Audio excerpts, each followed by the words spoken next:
You know, I was thinking about the concept of focus the other day. We live in a world that is constantly tugging at our sleeves, don't we? The phone rings, the email dings, the breaking news flashes across the screen. It's easy to drift. And let me tell you, drifting is a tragedy. Drifting never led anyone to the top of the mountain. Drifting only leads to the bottom. But here is the good news. Focus isn't a mystical talent reserved for the chosen few. It's a habit. It's a decision. It is the set of the sail. I read a study recently about something called attention residue. Fancy term, isn't it? It basically says that every time you switch tasks, part of your brain is left behind on the old task. You're not really here, and you're not really there. You're scattered. So I asked myself, Jim, what if you just stopped drifting for 3 days? Not a lifetime, just 3 days. What would happen if you treated your attention like your money, investing it, not wasting it? Well, let me share with you the 5 simple disciplines that changed the game for me. First, I had to learn the art of the evening design. You see, you cannot start the day until you have it finished on paper. Productivity experts call this reducing decision fatigue.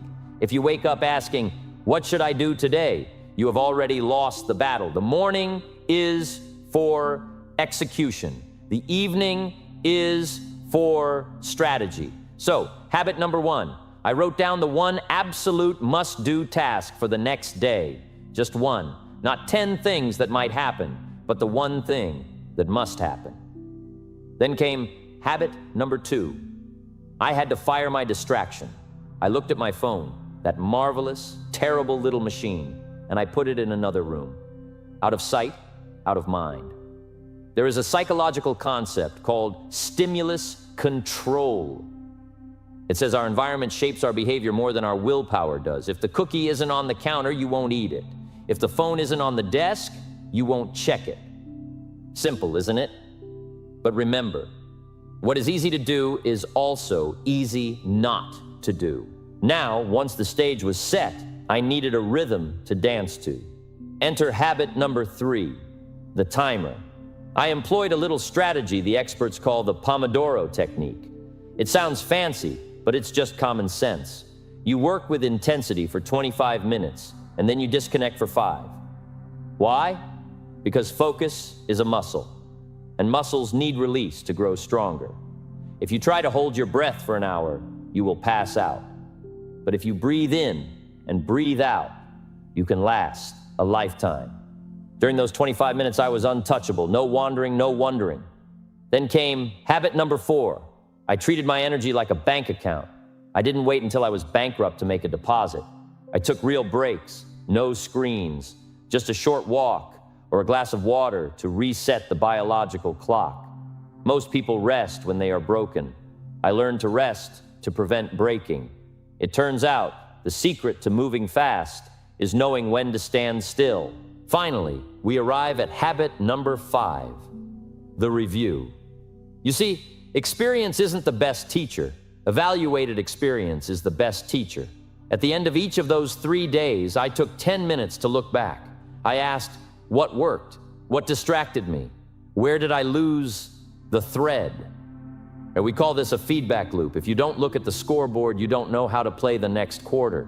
You cannot improve what you do not measure. It is amazing what happens when you start paying attention to your attention. I found that my focus hadn't just improved. My anxiety had vanished. Why? Because anxiety often comes from the open loops, the unfinished business, the feeling of being overwhelmed. But when you plan, you execute, you rest, and you review, you close the loops. You find a sense of peace. And peace, my friends, is the fertile soil where focus grows best. So here is the challenge I have for you. 3 days, not a lifetime, just 72 hours. Can you commit to that? Can you pay the small price of discipline today so you don't have to pay the heavy bill of regret tomorrow? Because here is the truth. The marketplace pays for value, and value comes from deep, concentrated effort. It doesn't come from skimming the surface. It doesn't come from being busy. It comes from being effective. Don't let the electronic noise steal your future. You are the captain. You set the sail. Take these habits. Plan your night. Clear your space. Time your work. Rest your mind. And review your day. If you do this, you won't just find your focus. You might just find yourself. And let me tell you, that is a discovery worth making. Let's get to work.